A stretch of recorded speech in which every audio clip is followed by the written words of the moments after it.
প্রিয় শিক্ষার্থী বন্ধুরা, আসসালামু আলাইকুম। আশা করি আল্লাহর রহমতে আপনারা সকলে ভালো আছেন। তো তথ্য ও যোগাযোগ প্রযুক্তি বহু নির্বাচনী প্রশ্নের সমাধান নিয়ে আজকের এই ভিডিও। অবশ্যই আপনারা ভিডিওটি শেষ পর্যন্ত দেখবেন। আর আপনি যদি অল জব নিউজ বাংলাদেশ এই চ্যানেলে প্রথমবার এই ভিডিওটি দেখে থাকেন তাহলে আমাদের এই চ্যানেলটিকে সাবস্ক্রাইব করে রাখবেন, notification bell button all press করে রাখবেন, এই ভিডিওটিতে লাইক করে দেবেন। আর যারা ইতিমধ্যে আমাদের এই চ্যানেলটিকে সাবস্ক্রাইব করে পাশে রয়েছেন তাদেরকে অসংখ্য ধন্যবাদ আমাদের এই চ্যানেলটিকে সাবস্ক্রাইব করে পাশে থাকার জন্য। তো আর কথা না বাড়িয়ে আপনাদেরকে দেখিয়েছি এইচএসসি 2026 পরীক্ষার প্রশ্নপত্র সমাধান।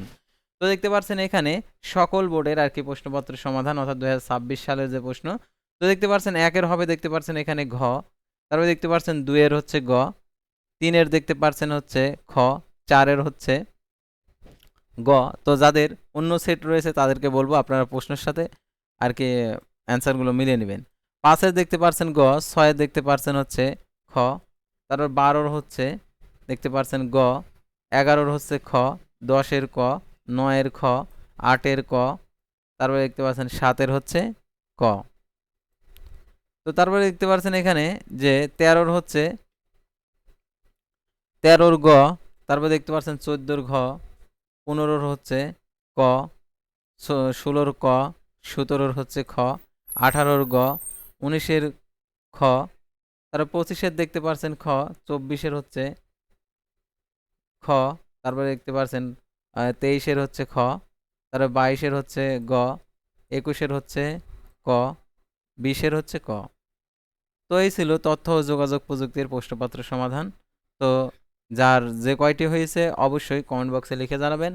আর যেহেতু আপনারা এসএসসি পাস করে এইচএসসি পরীক্ষা দিচ্ছেন, তো অষ্টম শ্রেণী পাশে এবং এসএসসি পাশে অনেক নিয়োগ বিজ্ঞপ্তি রয়েছে। তো যারা আবেদন করতে চাচ্ছেন তারা আমাদের স্ক্রিনে দেওয়া নাম্বারে যোগাযোগ করতে পারেন। যেহেতু আপনারা অনেক ব্যস্ত পরীক্ষার মধ্যে, সেহেতু আপনারা আমাদের মাধ্যমে শুধুমাত্র কাগজপত্রগুলো ছবি তুলে পাঠিয়ে দিলেই আমরা যে কোনো চাকরির আবেদন করে দিতে পারবো। আর আবেদন ফিটা আমাদের যে অনলাইন যে মোবাইল ব্যাংকিং রয়েছে সেগুলোর মাধ্যমে পরিশোধ করলে আপনার আবেদনটা আমরা করে দিতে পারবো। তো আশা করি আপনারা বুঝতে পারছেন। তো পরবর্তী ভিডিওতে আবারও কোনো নতুন জব সার্কুলার অথবা পরবর্তী দিনের পরীক্ষার প্রশ্নপত্রের সমাধান নিয়ে হাজির হব। সে পর্যন্ত সবাই ভালো থাকবেন, সুস্থ থাকবেন, আর অবশ্যই আমাদের এই চ্যানেলটিকে সাবস্ক্রাইব করে রাখবেন, ফেসবুক পেজটি ফলো দিয়ে রাখবেন। আল্লাহ।